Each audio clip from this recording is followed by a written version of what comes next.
everyone. I've been getting a lot of questions lately about letters of recommendation, so let's have a conversation about it for a few moments.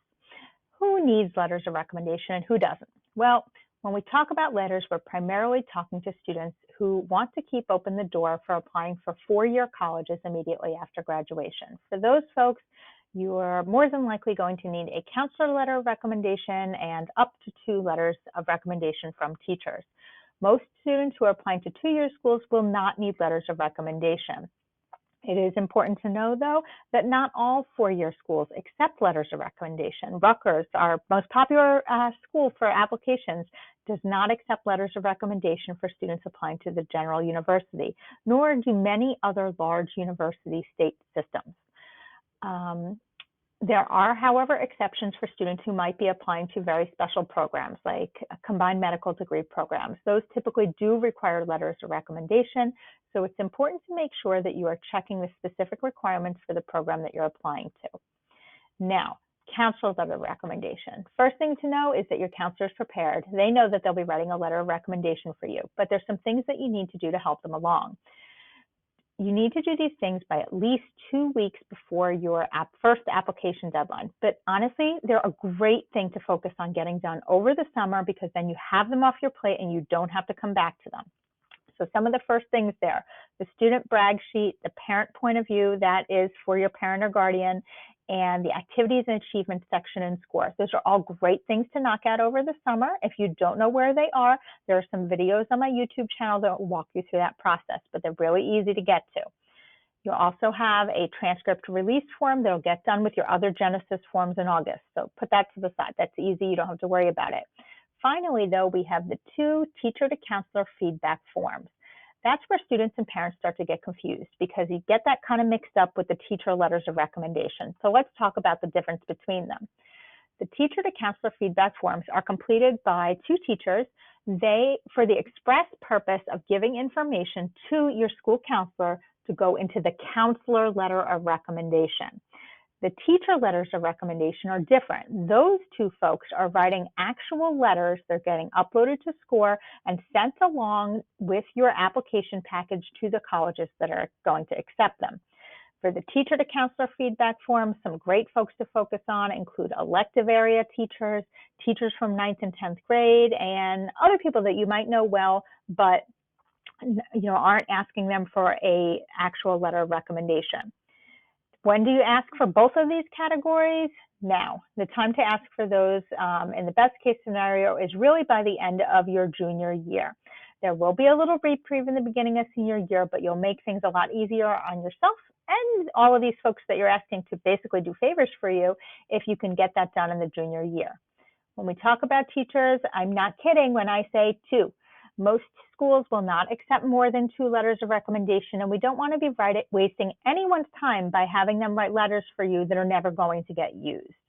Who might need more than 2? Again, some of those folks who are applying to combined medical degree programs and students who are applying to schools that have very specific letters of recommendation. And there's only a couple I can think of. MIT and Georgetown stick out, places that perhaps require 1 humanities letter and 1 math and science letter. And you wouldn't otherwise use those 2, so sometimes you need a 3rd to cover that.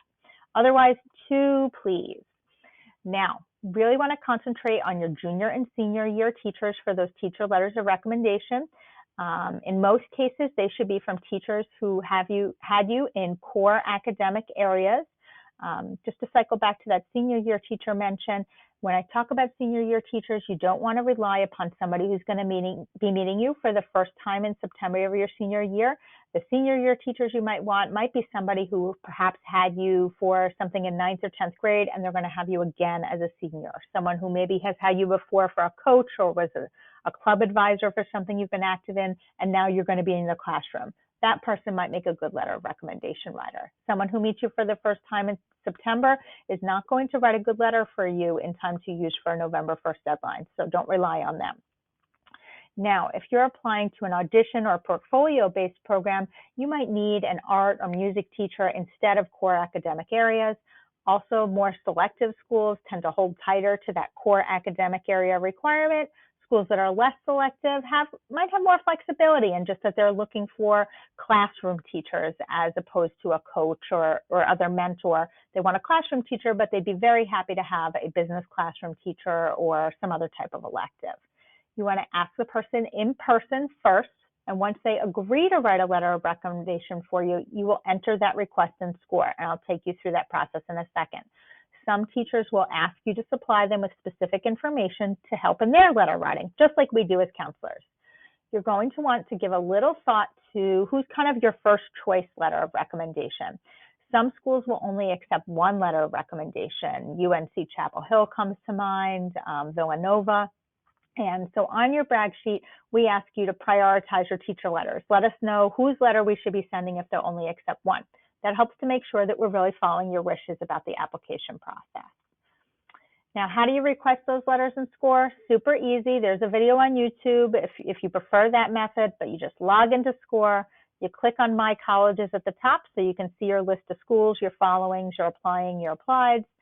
There's a button right on top of that that says Application Documents. Click it, and then click Request a Recommendation. You'll enter your teacher's name, type them a short message, and hit send. That's it. That's the entire requesting process in terms of procedure. If you don't see your teacher there, don't panic. Just ask me, ask your school counselor. We'll see if we can do some troubleshooting. Perhaps there's something going on our end. It could be nothing that you're doing wrong, but we'll help you out so that you can get that done. Ideally, again, we want to get these requests in by the end of your junior year. Now, sometimes students might be thinking about additional outside letters of recommendation. By that, I mean people who don't work here at the school, people who are not classroom teachers. First to know is that schools, when they're listing requirements about letters of recommendation, will generally be pretty specific and say they want 2 teacher letters of recommendation. They may also say that they accept additional outside letters of recommendation. You can also find that information in the Common App. It's a good idea to first look and see if your schools will accept these outside letters of recommendation for someone like a coach, an employer, things like a priest, something like that.